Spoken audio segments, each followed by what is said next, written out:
Julian. Hey, Julian. Julian.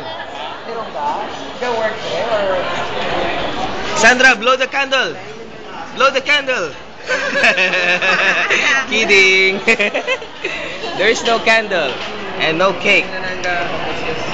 These are now the foods that we are going to eat because it's Sandra's birthday. So I am so happy because I am part of it. And I'm also hungry right now. So I will eat all this food together with the brother of Teacher Mar. Yeah, his favorite is this. Miss Sunny's favorite is this one. This is what we call gelatin drink. What? Okay.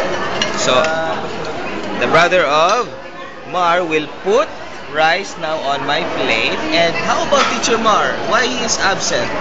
Where is Teacher Mar? Beautiful woman talk. Who? Teacher Mar? Here. Oh my God, there he is. Caught in the act. He's talking to a beautiful woman. Oh my God. I know Teacher Mar is already hungry, but he wants to talk to a beautiful woman. Oh my God.